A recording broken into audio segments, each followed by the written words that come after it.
Aujourd'hui, je voudrais partager avec toi, trois choses importantes à demander à un homme ou à chercher à savoir. Ce sont des enquêtes que toi-même tu dois mener en tant que femme avant de dire oui à ce monsieur, avant de t'engager dans le lien du mariage, avant d'aller te lier avec une personne inconnue, parce que le monsieur que tu veux prendre pour mari est une personne inconnue. Ce n'est pas une personne que tu connais, ce n'est pas un membre de ta famille. Cet homme-là n'est pas un cousin, ça peut arriver, mais ce n'est pas quelqu'un que tu connais. Et même si tu as grandi avec cette personne, tu ne connais pas la profondeur de son cœur. Donc, avant de dire oui à une personne, tu dois chercher, tu dois faire ton propre enquête. Tu ne peux pas te fier à l'apparence que la personne là te présente. Tu ne peux pas te fier comment le dirais-je, à tout ce que l'entourage te dit, voilà, sur ce monsieur. Non.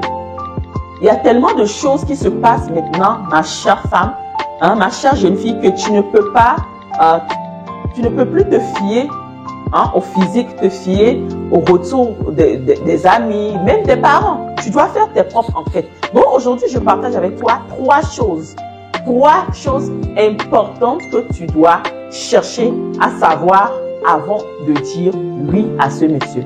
Je t'invite aussi, avant de continuer, de t'engager dans le mariage, tu as besoin aussi de te former. Tu as besoin de connaître quels sont tes rôles, quels sont tes devoirs et quels sont tes droits, surtout dans le mariage. Tu as besoin de connaître quels sont les rôles de ce partenaire que tu es en train de prendre en tant que mari pour pouvoir avoir une bonne organisation dans votre foyer.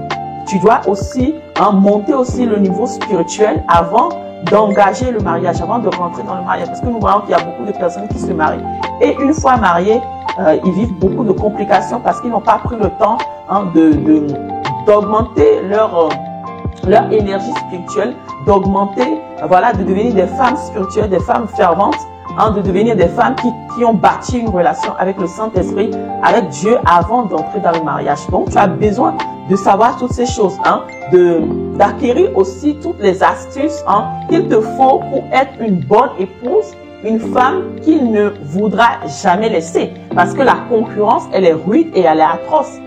Tu vois, ma chère sister. Donc, tu as besoin de te former. Donc, notre prochaine session de formation, bâtir les fondements d'un mariage solide, débute très bientôt. Nous commençons la prochaine session le 8 janvier. Je t'invite à t'inscrire, à nous rejoindre dans la formation. Tous les liens sur le site internet sur lequel tu peux t'inscrire et l'email auquel tu peux écrire pour avoir plus d'infos. Toutes les informations sont en barre d'infos. Je t'invite à y aller et à te procurer de toutes ces informations. Donc, aujourd'hui, trois choses que tu as besoin de connaître à travers tes propres enquêtes, je le répète, chez un homme avant de t'engager.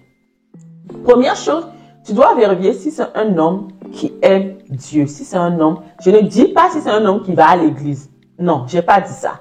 Je ne dis pas, est-ce que c'est un homme qui est à l'église tous les dimanches ou qui sert à l'église ou qui est évangélique ou qui est protestant, pentecôtiste, catholique. Non.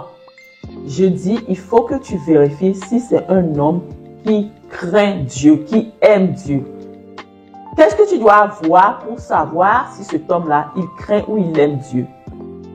Est-ce que c'est pas un homme, il ne vole pas, il ne ment pas, il ne triche pas, non. Est-ce qu'il a la révérence pour Dieu? Premièrement. Est-ce qu'il obéit à la parole de Dieu? Deuxièmement. Donc, ça veut dire que toi aussi, déjà, tu dois être une femme qui craint Dieu. Parce que si tu espères marier un homme qui craint Dieu, qui a de la révérence pour Dieu, tu dois aussi apporter le minimum. Tu dois être une femme aussi spirituelle, une femme qui craint Dieu, n'est-ce pas? Donc, tu dois chercher à savoir est-ce qu'il est quelqu'un qui aime Dieu plus que toi. C'est-à-dire, tu peux lui demander, tu lui fais un test, tu lui demandes quelque chose que tu sais sciemment, tu sais sciemment qu'il est interdit dans la parole de Dieu, qu'il n'est pas autorisé dans la parole de Dieu. Tu peux lui tendre, voilà, la Bible nous dit, bien sûr, de ne pas être une occasion de chute. Je ne te dis pas de le piéger dans la sexualité ou bien de le piéger dans l'impulsivité. Non, je ne te dis pas ce genre de choses. Mais essaye de lui raconter une situation bizarre comme ça, hein, pour chercher à avoir sa réaction. Essaye de lui mettre devant un fait accompli, un truc un peu où il est obligé, hein, de payer un prix avant d'obéir à Dieu. Voilà, c'est ce que je voulais dire. Mets-le devant un truc où il est obligé de payer un prix avant d'obéir à la parole de Dieu, où il n'est pas si facile pour, hein, dans cette situation précise, d'obéir à la parole de Dieu pour voir quelle serait sa réaction en face de la tentation. Là, s'il s'en sort ou s'il te donne un retour, hein, s'il te donne un retour ou s'il arrive à triompher sur cette tentation, tu sauras que c'est un homme qui aime Dieu. Tu sauras que c'est un homme qui craint Dieu.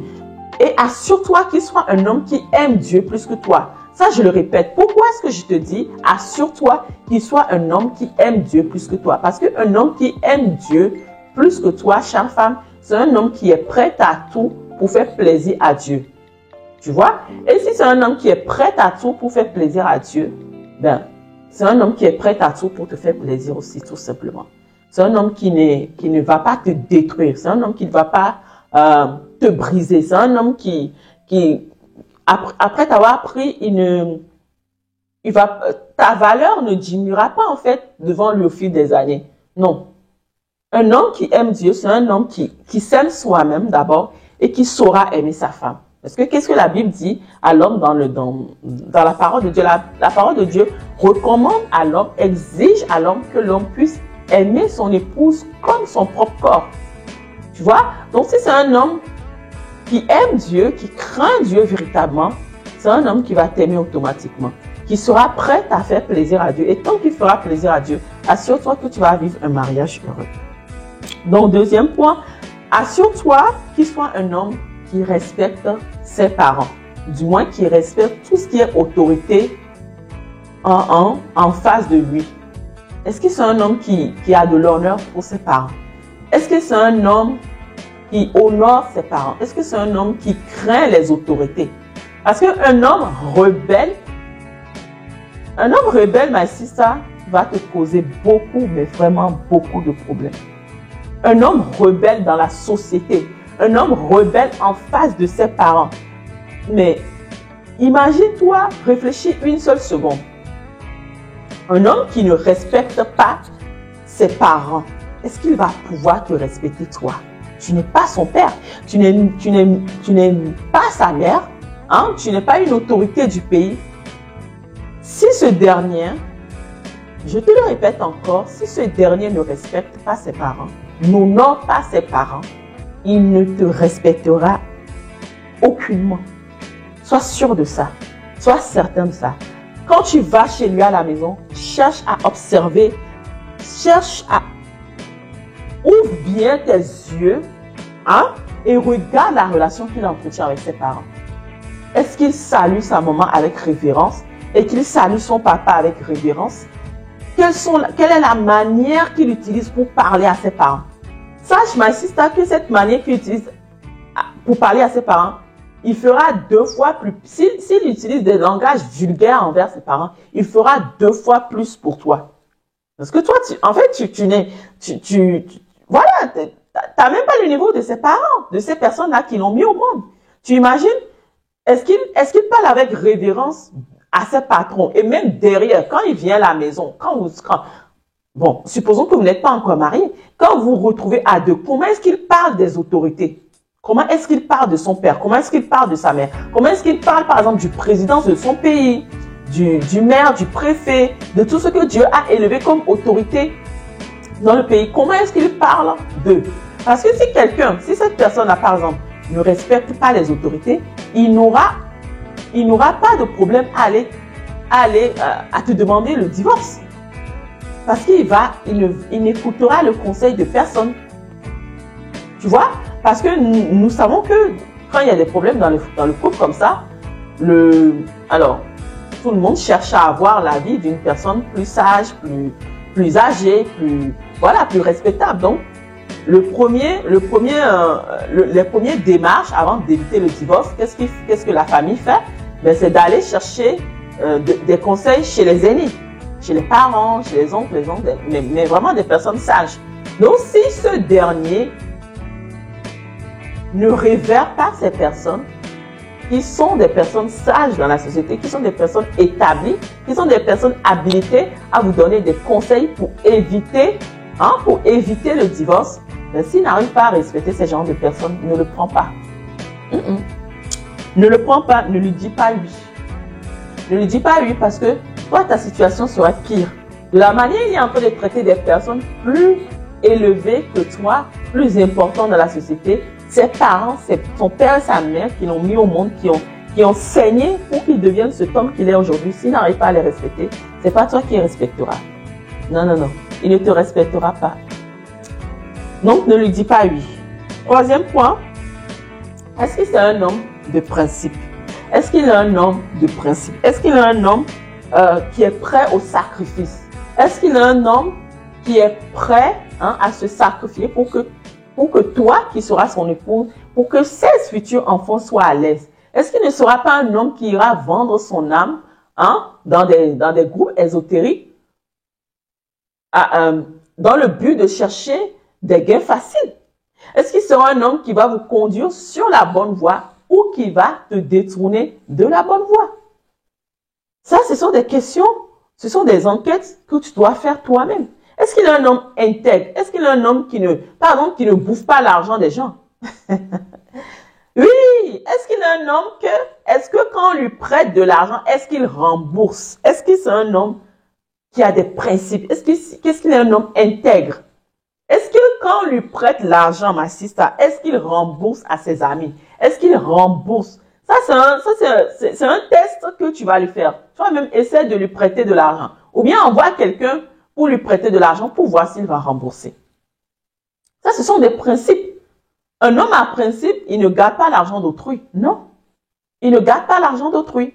Donc, ce sont ces tests-là que tu dois, voilà, des batteries de tests que tu dois lui faire avant de lui dire oui. Parce qu'on voit tellement malheureusement, il y a tellement de défis, de problèmes dans le foyer maintenant que tu ne peux plus te permettre de dire oui à un homme juste sur la base des sentiments. Non, non, non, non. Juste sur la base des émotions. Non, non, non, non, non, non. Juste sur la base de ce qu'il est beau, il est élégant, il est parfumé. Non, sister. Élève un peu le niveau. Élève un peu le niveau, my sister. Élève un peu le niveau, s'il te plaît. S'il te plaît. Si tu te bases sur uniquement ces choses, qu'il est beau, il est élégant, il est parfumé, il est stylé, il est skinny, s'il te plaît, tu vas te retrouver dans des problèmes compliqués. Et tu ne seras pas la seule à supporter ces problèmes.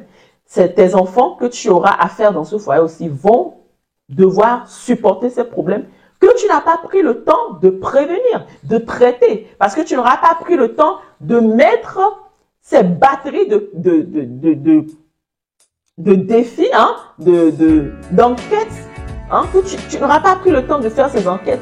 Ne sois pas pressé de te marier. Ne sois pas pressé de rentrer dans le mariage. Parce qu'une fois rentré, je t'assure que tu es pris au piège. Une fois rentré, si tu te maries à la mauvaise personne, my sister, je t'assure que tu es prise au piège. Et tous ceux qui sortiront de toi aussi sont pris au piège. Donc, sois une bonne personne envers toi-même et envers les personnes qui sortiront de ce mariage. Sois une personne responsable qui ne prend pas seulement des décisions pour son propre plaisir, mais aussi pour la génération qui va te suivre. Donc, prends le temps. La liste n'est pas exhaustive. Ça, c'est ce que je voulais te partager aujourd'hui. Je ferai une seconde partie d'une autre vidéo dans laquelle je te donnerai d'autres tests que tu dois émettre, que tu dois faire au monsieur avant de lui dire oui. Donc, j'espère que cette vidéo t'a été profitable. Je t'invite aussi à liker la vidéo. Donc, je t'attends. Like la vidéo, like la vidéo. Laisse-nous ton commentaire. Active la cloche de notification. Et je te rappelle aussi, en dehors de tous ces questionnaires, en dehors de toutes ces enquêtes que tu dois faire, tu as besoin aussi de te former. Je te rappelle que notre prochaine session de formation, en bâtir un mariage solide, bâtir les fondements de mariage solide, notre prochaine session commence le 8 janvier 2024. Nous vous attendons très nombreuses. Vous avez besoin de vous former, chers sisters, avant de rentrer dans le mariage. Donc, je vous dis sur ce, en te laissant liker la vidéo et en te laissant commenter, je te dis à très vite dans notre prochaine vidéo.